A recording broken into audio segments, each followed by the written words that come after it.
The following program contains graphic images that may be disturbing. Parents are advised that these images may not be suitable for young children. Our next guest thought she had a wart on her foot, but it ended up being something much more, and it nearly took her life. Rachel, a 40-year-old mom of 3, says she felt like a piece of glass was stuck in her foot and brushed it off thinking it was a plantar wart. She started self-medicating with wart removal creams, but more growths appeared on her foot and she started to worry. After seeing a dermatologist, she learned she had melanoma, which had spread to other areas of her body. She had several surgeries to remove the melanoma from her foot and reconstructive surgeries to replace part of her heel. Doctors also removed melanoma from lymph nodes in her groin and tumors in her stomach lining. Now Rachel wants to share her traumatic experience to help raise awareness and save lives. Friend of the show, oncologist Dr. Lawrence Piro is here, along with Rachel, who joins us now via Skype. Rachel, so very sorry that you've been through all of this, and I know how scary it must have been and probably still is, but how are you doing now? I'm doing really well, thank you. I've just had my latest scan, which was really reassuring. Showed no further spread at this stage, which is amazing. But unfortunately, as we know with melanoma, there's still the chance that there's cells still present, which still have the potential to spread further. One of the cornerstones of your treatment was immunotherapy, and that's really helped keep the melanoma in check, correct? Yeah, absolutely. It's quite a relatively new treatment.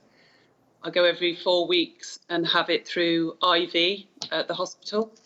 Radiotherapy and chemotherapy don't touch this type of cancer. And I think that's a really good point, and Dr. Piro, maybe you could comment on this, because I think when we hear all these therapeutic terms kind of thrown around, people don't realize there's a big difference between chemotherapy and immunotherapy. Maybe you could explain. Sure. Well, chemotherapy are molecules that interfere with the division of the cancer cells. So any dividing cells are going to be affected, the cancer cells among them, and that's what produces also the side effects, is they inhibit the growth of normal cells, like in the lining of the mouth, causing mucositis and nausea and vomiting in the stomach, et cetera.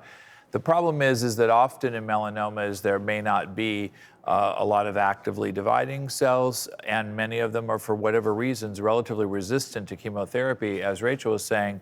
So immunotherapy has been a big breakthrough, and it's fantastic because the cancer cells have an ability, kind of like a shield, like in Star Trek, the shield that it had around the Enterprise. Similarly, cancer cells in general, but including melanoma, have a shield around them so that your immune system can't spot them. That's why your immune system doesn't just wipe them out. And this new area of immunotherapy empowers your immune cells to see past that shield and to actually kill the cancer cells. And it's been a huge breakthrough. I mean, before stage 4, melanoma was something where most people died fairly quickly, and now people live for very long periods of time. And the longer you live, the more new discoveries we have, and the longer you live from there. And so it's a much, much happier outlook than it was at one time.